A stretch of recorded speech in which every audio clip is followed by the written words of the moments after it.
रहस्यमय तहखाना। एक गांव में एक किसान परिवार रहता था। यादव जी के इस परिवार में कुल 7 सदस्य थे। यादव जी के माता पिता, उनकी पत्नी सुशीला, बेटी सीता, बेटा सुजान और एक विधवा बहन रामकली। परिवार के सभी सदस्य मिलकर खेती किया करते थे, किंतु उस परिवार में एक सदस्य था सुजान, जिसे काम करने से परहेज था, जो घर में सबसे छोटा था, जिसकी उम्र करीब 15 वर्ष थी। पढ़ाई से भी इसका कोई विशेष नाता नहीं था। रो धोकर वह किसी तरह 10वीं तक तीसरे दर्जे से पास हो गया था। सुजान के माता पिता ने सोचा कि सुजान पढ़ नहीं पाया तो कोई बात नहीं, पर खेती के काम में तो हाथ बटाए। घर के सभी सदस्य पूरी कोशिश करते रहे कि सुजान भी घर के प्रति अपनी जिम्मेदारी समझे, किंतु उस पर तो किसी बात का कोई असर ही नहीं होता था। सारा दिन दोस्तों के साथ मस्ती और जब भूख लगे तो घर वापसी। कई बार सुजान को झिड़कियां दी गई, पर सुजान भी अपने घर वालों के इस रवैये से परेशान था। उसका मन ही नहीं लगता था किसी काम में। अब सुजान 22 वर्ष का हो गया था। वह अपने घर वालों से अपनी शादी के लिए कहता, पर घर वाले उसकी बात अनसुनी कर देते। उसे इस बात का ताना दिया जाता कि जब तक वह खेती के काम में हाथ नहीं बटाएगा तब तक उसकी शादी नहीं हो सकती। एक दिन घर वालों की बात से तंग आकर सुजान घर से दूर जंगल में चला गया। जंगल में एक पुरानी हवेली थी। सुजान उसी हवेली में चला गया। जब वह भीतर गया तो उसने देखा कि हवेली के नीचे की ओर खुफिया सीढ़ियां हैं। वह यह सोचकर आगे बढ़ गया कि शायद यहाँ कोई खजाना होगा।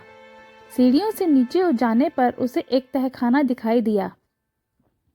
उस तहखाने में जैसे ही उसने पैर रखा, उसे एक आवाज सुनाई दी, आओ सुजान, क्या हुआ? घर वालों से परेशान होकर यहाँ आए हो?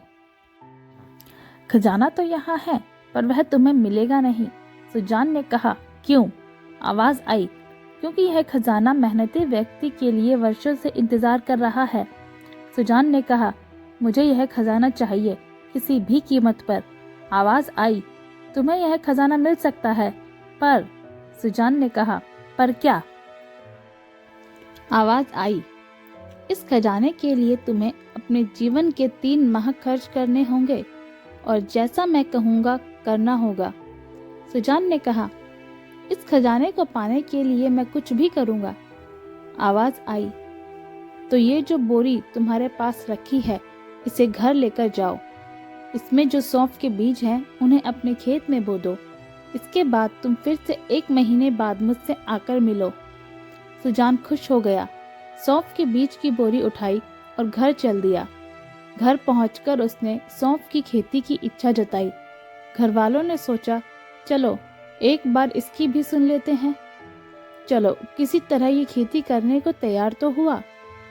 सुजान ने अगले दिन खेत में सौंफ के बीज बो दिए और 1 महीने बीतने का इंतजार करने लगा। इसी बीच सौंफ के पौधे जमीन से बाहर आ गए। महीना भी पूरा हो चला।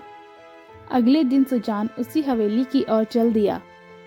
हवेली पहुंचकर वह उसी तहखाने में जा पहुंचा। आवाज आई, आओ सुजान, क्या सौंफ के बीज तुमने बो दिए अपने खेत में? सुजान बोला, हाँ, उसके नन्हे नन्हे पौधे भी निकल आए हैं। अब बताओ आगे क्या करना है, ताकि जल्दी से जल्दी मैं इस तहखाने के खजाने को पा सकूं। आवाज आई, जो नन्हे नन्हे पौधे निकल आए हैं, खेत में उनकी गुड़ाई करो और ऑर्गेनिक खाद डालो उसमें, और हाँ, एक बार हिसाब से पानी भी दे दो। फिर दोबारा मुझसे आकर 1 महीने बाद मिलो। सुजान, अच्छा ठीक है, कहकर घर आ गया। अगले दिन वह खेत पर गया और जैसा उसे बताया गया था वैसा उसने किया, और पहले की तरह वह महीना बीतने का इंतजार करने लगा। महीना बीतने तक पौधों में सौंफ के सुंदर फूल खिलने लगे। पौधों पर फूल देखकर सुजान बहुत खुश हुआ। महीना बीता और सुजान फिर खजाने के लालच में वापस उसी तहखाने में जा पहुंचा। आवाज आई, आओ सुजान, तुम्हारे खेत में सौंफ की फसल कैसी हो रही है? सुजान बोला, फूल आ गए हैं और जल्दी भी सौंफ भी लग जाएगी। अब बताओ आगे क्या करना है?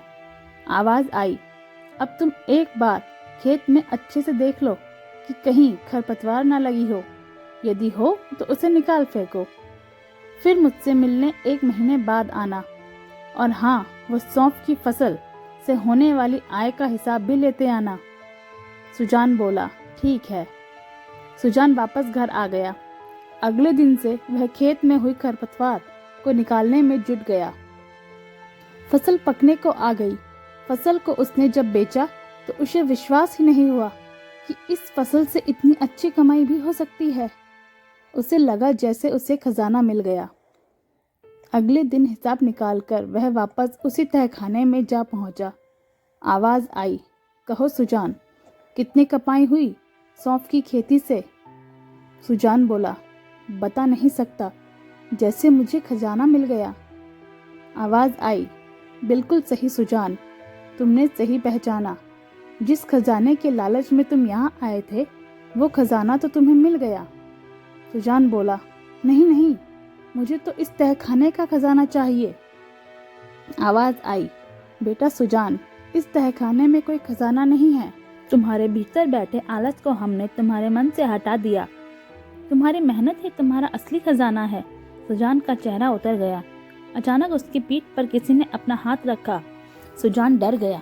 पीछे मुड़कर देखा तो अपने पिताजी को खड़ा पाया। उसके पिताजी ने कहा कि हमने तुम्हें समझाने की बहुत कोशिश की, लेकिन कुछ नहीं कर पाए। यह मेरी अंतिम कोशिश थी, जिसमें तुम्हारे सहयोग से मैं सफल हुआ। सुजान अपने पिताजी के पैर पर गिर पड़ा और पिछली बातों के लिए माफी मांगने लगा। पिता पुत्र घर की ओर चल दिए। आज सुजान को खुद पर गर्व महसूस हो रहा था।